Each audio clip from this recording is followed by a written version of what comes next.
Ebusuafo ne ahwefo emu bi akobade ba Undeck TV so send the dey kan obodi answer betumi emi subscribe button no so no subscribe na for like na wetumi a share no we comment was ne betumi.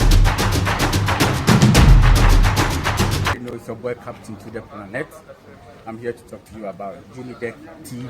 Please subscribe to Undeck TV. Subscribe.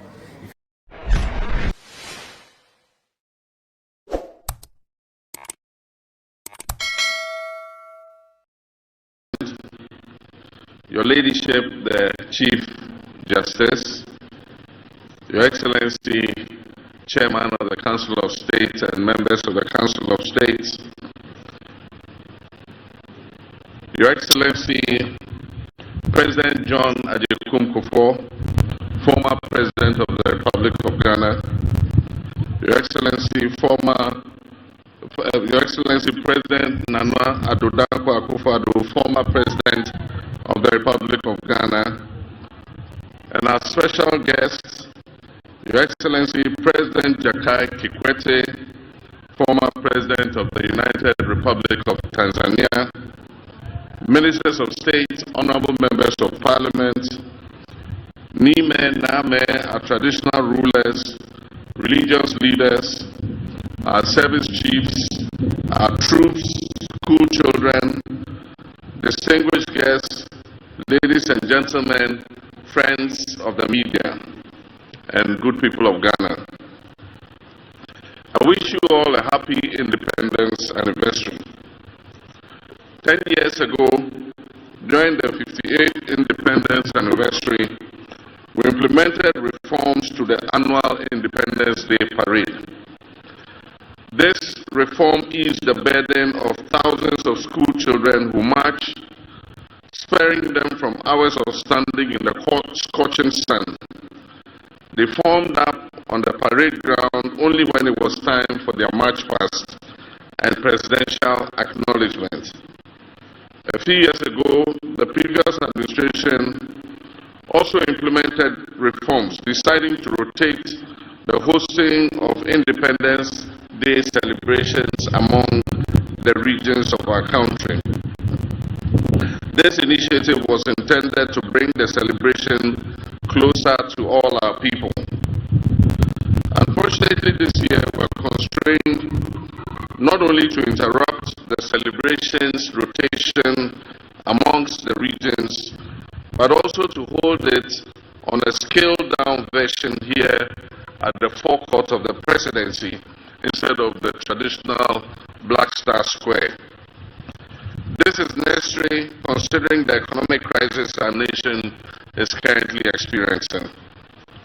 Large-scale celebrations often come with significant logistical, security, and infrastructure costs, which strain the national budget.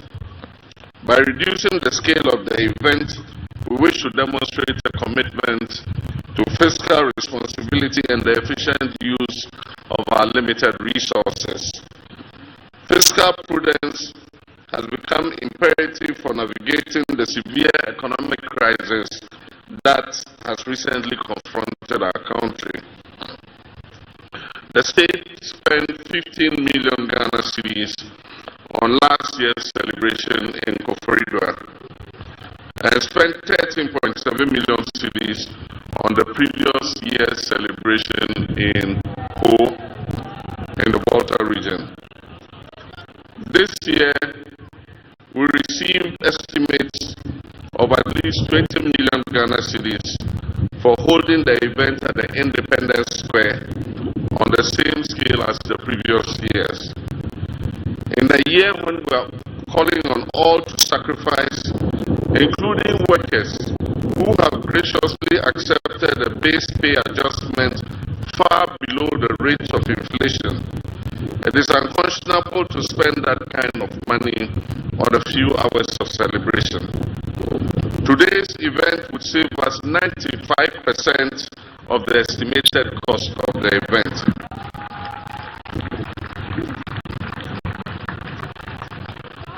Nonetheless, this scaled-down celebration does not diminish the importance and significance of this occasion in any way. Ghana's independence is the single most important event in our history, as it sets out us on the path of nationhood. It is even more significant because it lit the flame of independence in sub-Saharan Africa by inspiring other countries yoked to colonial exploitation to seek independence and self-determination. This day must therefore always be commemorated. But when reality calls for a different approach, we must heed it and act accordingly. Moreover, hosting the celebration here at the presidency preserves the symbolic essence of Independence Day while demystifying the seat of government.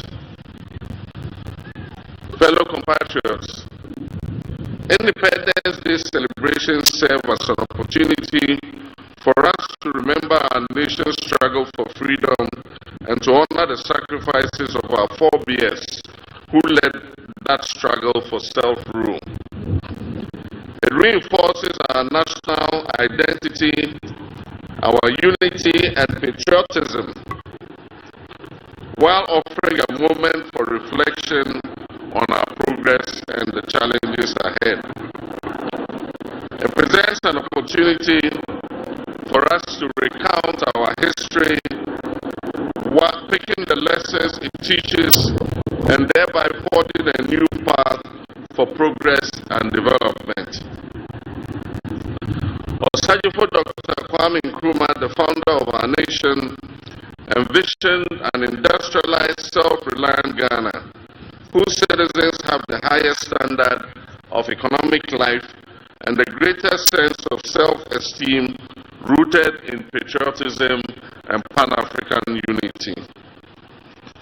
But on February 24, 1966, a joint military and police coup d'etat shattered that dream, plunging Ghana into decades of instability and military takeovers. The verdict of history is now loud and clear. The classified documents from the United States archives reveal that this was a coup inspired and engineered by the CIA. This remains the most regrettable and darkest moment in our nation's history. That moment sparked a series of historical events that have set us back and significantly delayed our attainment of the objectives of nationhood. We have had moments of triumph and moments of anguish. We have now blossomed into a fully fledged democracy with a healthy culture of peaceful power transfers. We must, however, remind ourselves that democratic participation transcends just the act of voting. It is fundamentally about accountability and the security needed to demand it. It is about safeguarding the people's freedoms and rights and fulfilling the promises of socio-economic prosperity enshrined in our founding document. Our history is complex, marked by struggle, resilience, and renewal. But through it all, one truth stands firm.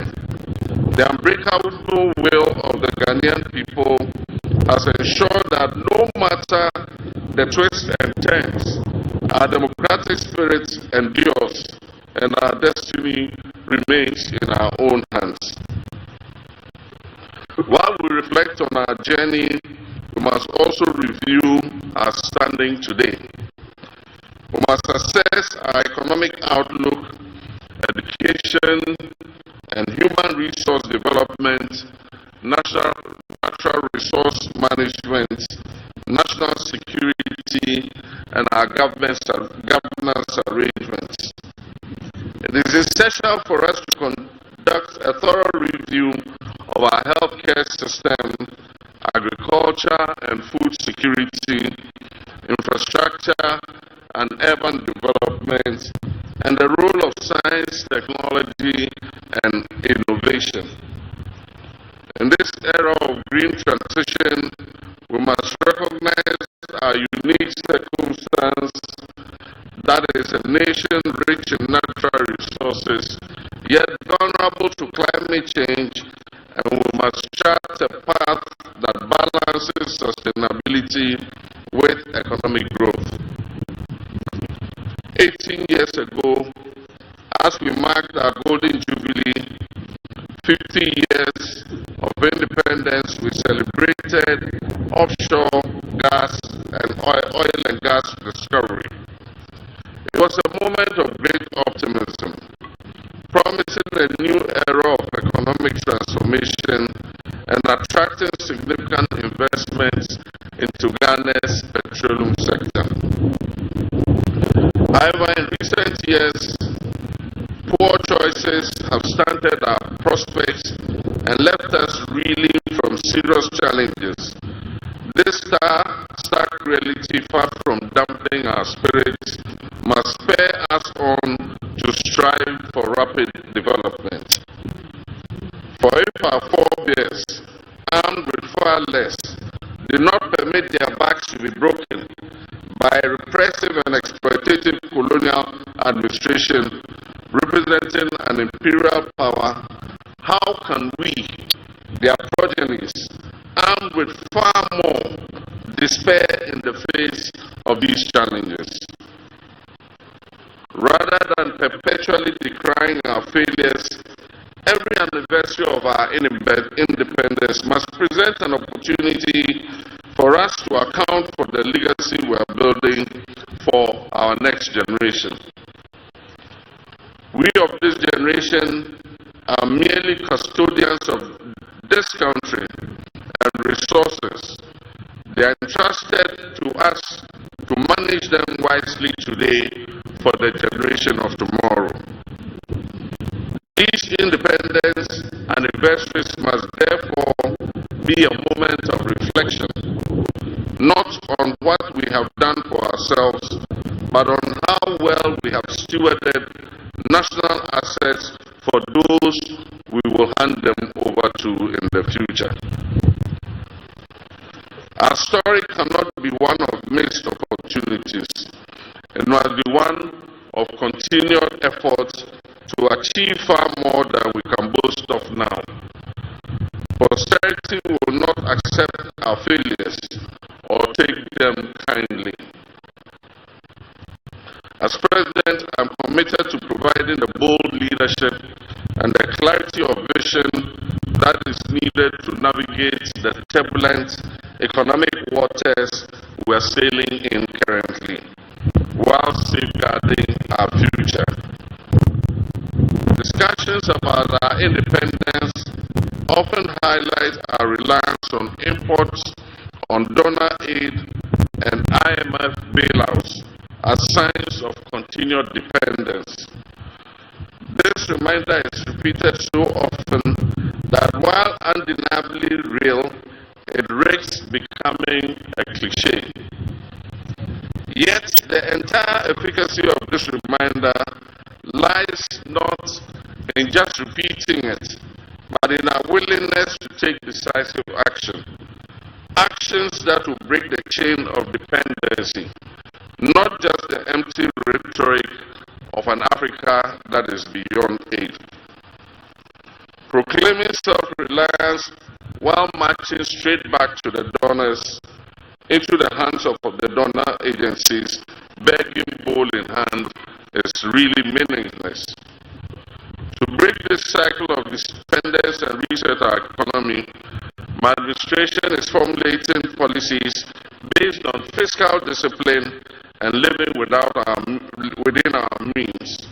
We're striving to expand our economy to yield prosperity for all. And to do this, we must look within and make sure that we are raising revenue domestically. This administration is working to implement the 24-hour economy program to ensure that our economy never goes to sleep. This will allow us to create the necessary job expansion boost productivity, increase our export capacity and trade footprint, and also reduce our dependence on foreign aid. The US dollar $10 billion Big Push initiative will also modernize our infrastructure. It will create jobs. It will stimulate local industry, ensuring that our development is driven from within rather than funded from outside. Agriculture remains our biggest opportunity to reduce import dependence, with over $2 billion spent annually on food imports. The Agriculture for Economic Transformation agenda is structured to strengthen local agribusiness and ensure food security. The Feed Ghana program will drive mass food production and stabilize food prices. At the same time, the Poultry Farm to Table initiative, otherwise referred to as Nkukong Kitty program, will boost domestic poultry production and processing to directly address our 95% reliance on imported poultry products. The success of these policies depend on active citizen participation, particularly from our young people. The AgriNext program will equip 30,000 young people with land, training, and agribusiness opportunities. Farmer service centers in every district will provide access to mechanization services, quality seeds and fertilizer to boost local food production.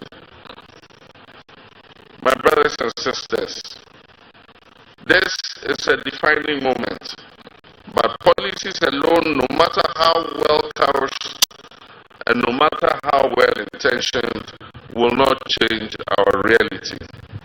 Action will change that reality. As President, I'm taking the necessary action to create growth opportunities and enhance our economic independence. Young Ghanaians must step up to the plate, seize these opportunities, and contribute to building a self-sufficient nation. Ghana's economic future is in your hands. Fellow Ghanaians, the 1992 Constitution has provided a stable framework for governance and delivered the most extended period of constitutional democracy in our nation's history. However, like any enduring legal and political framework, it has flaws and loopholes. Recognizing the need for refinement, the late President John Evans Atta Mills initiated a constitutional review process in 2010, leading to the establishment of the Constitutional Review Commission. The previous administration of Nana Akufo-Addo also undertook some constitutional review. Considering evolving national and global dynamics, I have constituted a new review committee to undertake a comprehensive and inclusive reassessment of our Constitution. This endeavor is essential as the strength of our democracy, the integrity of our constitutional order, and the rule of law requires continuous renewal. We must not allow weaknesses in our governance framework to fester until they threaten national stability. Instead, we must take proactive steps to reinforce the very foundation of our democracy. I therefore urge all Ghanaians to participate in this process by submitting their recommendations and memoranda to the committee. This is an opportunity to ensure that our constitutional framework truly reflects the collective aspirations of the Ghanaian people and serves as a robust instrument for national progress. My brothers and sisters, Dr. Kwame Nkrumah understood the essence of unity, not only in Ghana but on the entire African continent, when he said, and I quote, "The forces that unite us are inherently and far greater than the divisions imposed upon us." In the spirit of unity and brotherhood that this independence represents, I wish to speak directly to you, my brothers and sisters, in Boko and everywhere in our land where conflict is raging. I do not speak as president, but as your son and brother, in whose hands you have entrusted a solemn duty. The people of Boko and other areas, it is time for lasting peace to prevail.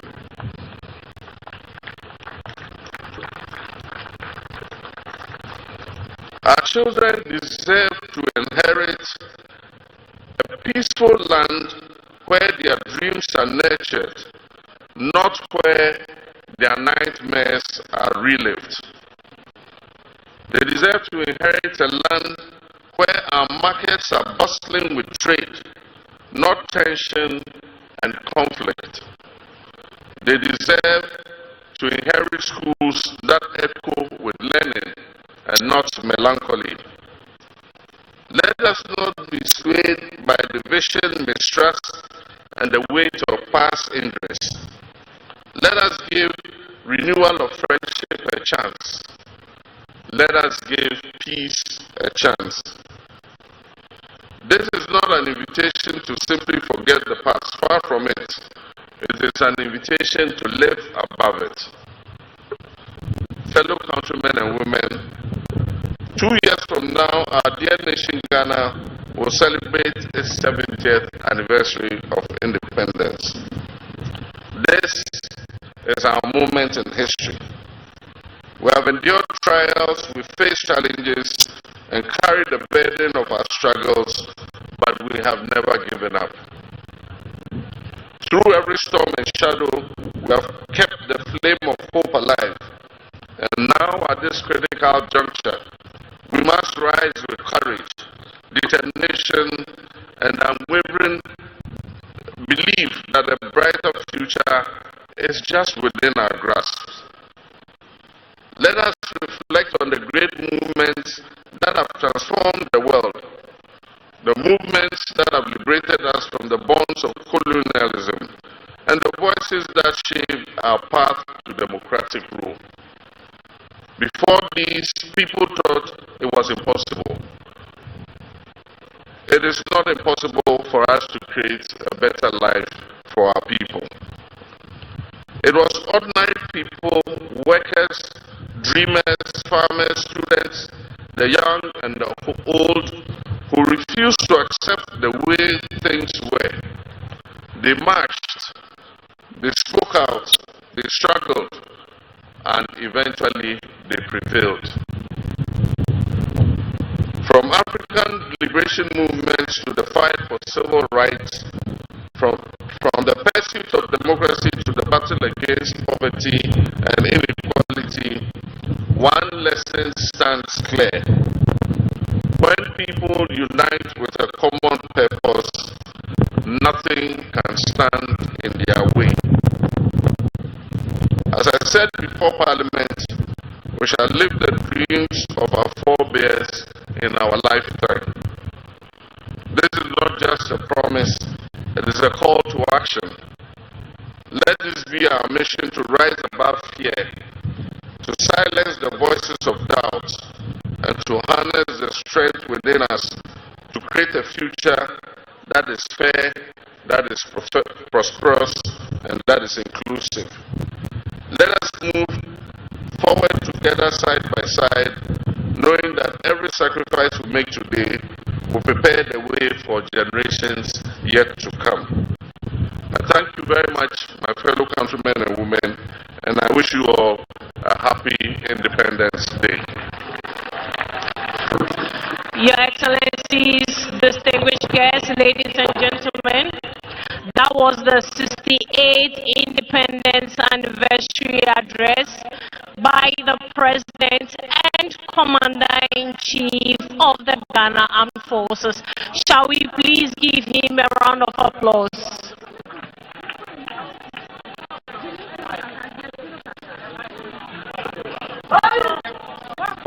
Please be seated.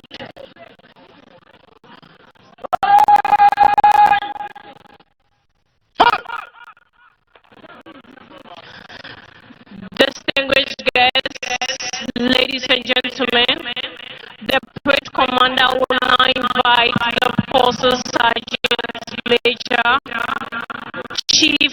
abusuafoɔ ne ahwɛfoɔ ɛmu bi akɔba de ba Unidec TV so send the day adi kan a wɔbɛde answer betumi emi subscribe button no so no subscribe na for like na wetumi ahye no wogya comment wase ne betumi. It's your boy Captain to the Planet. I'm here to talk to you about Unidec TV. Please subscribe to Unidec TV. Subscribe.